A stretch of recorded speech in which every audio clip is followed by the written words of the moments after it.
네, 안녕하세요. 이번 시간에는 충청남도 교육공무직 소양평가 기출문제 언어 파트 문제를 좀 강의해 볼 건데요. 2019년에는 두 번의 시험이 있었습니다. 충청남도 교육공무직 소양평가 시험이 두 번 있었는데 7월에 있었고 1월에 있었거든요. 그 두 시험에서 주로 나왔던 문제 중에서 중심이 되는 문제들을 몇 문제 선별해서 저희가 기출문제에 가깝게 복원을 했고요. 그 문제를 통해서 기출 유형이 어떻게 나왔는지 한번 점검해 보는 시간을 가져보려고 합니다. 충청남도 교육청도 다른 교육청과 마찬가지로 어휘 문제도 많이 나오고 독해 문제도 나오는 두루두루 비슷하게 분포되는 양상을 보였는데요.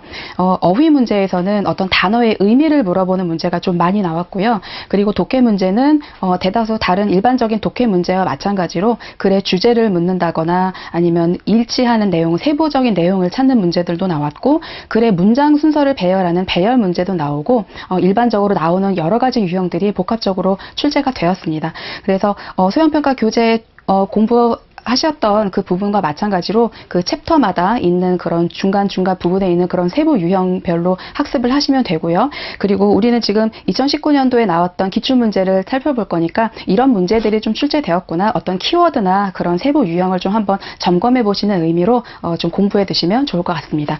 자, 이 부분에서는 지금 어휘력하고요, 독해가 같이 있거든요. 지금 충청남도 교육청은 이제 앞에 언어 논리력 하고 이해력이 따로 파트가 나뉘어 있어요. 챕터가 나뉘어 있는데 그 두 가지가 한꺼번에 붙어 있는 경우도 있고, 언어 논리력 쪽에 독해가 들어가 있는 경우도 있고, 어휘 파트가 이제 언어 논리력으로 들어가고 독해가 이해력으로 이렇게 두 개가 분리되는 그런 지역도 있거든요. 근데 크게 의미는 없고요.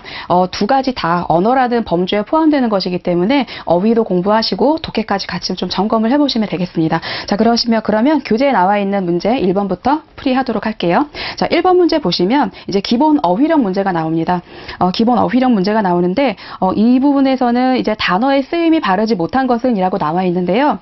이제 단순히 맞춤법 문제가 아니라 이 단어가 어떻게 쓰였는지 단어의 본래의 의미를 우리가 좀 알고 있어야 풀 수 있는 그런 문제들이 좀 나왔어요. 그러니까 약간 조금 일반적인 좀 쉬운 문제가 아니라 거기서 조금 더 한층 더 깊이 들어가서 난이도가 조금 높게 나왔다고도 볼 수 있어요. 왜냐하면 선택지가 1, 2, 3, 4번 중에서 좀 헷갈릴 수 있는, 혼동이 될 수 있는 것들이 좀 여러 가지가 있어서 좀 공부를 좀 대강 해두시면 좀 틀릴 확률이 높은 그런 문제들이 좀 있어서 약간 조금 어려움이 있겠지만 좀 꼼꼼하게 좀 살펴볼 그런 문제들이 좀 출제가 되었는데 선택지 통해서 한번 살펴볼게요. 자, 1번 다음 중 밑줄 친 단어의 쓰임이 바르지 못한 것은이라 나와 있는데요. 자, 이게 밑줄이 되어 있어요. 자, 1번 안건을 회의에 붙이다, 접수된 원고를 편집해서 인쇄에 붙였다, 옆 사람에게 농담을 붙이다, 여행 계획을 비밀에 붙이다, 그리고 혼자서 그 일을 하는 것을 힘에 붙이다, 이렇게 5가지 나와 있어요. 자, 붙이다, 붙였다, 붙이다의 쓰임이 올바르게 쓰이지 못한 거를 찾는 문제인데요. 이거는 약간 우리가 동음 이의어도 있고요, 다의어도 있고요. 한 가지 단어가 여러 가지 뜻이 있는 다의어도 있고, 소리는 같지만 뜻이 다른 동음 이의어, 다의어 이렇게 두 가지가 있는데, 이거를 보통 어떻게 구분하느냐. 일반적으로 대강 의미는 알고 있는데 이거를 정확히 분별하자고 하면 조금 선뜻 이렇게 말로 잘 설명하기 힘든 그런 부분이 조금 있거든요.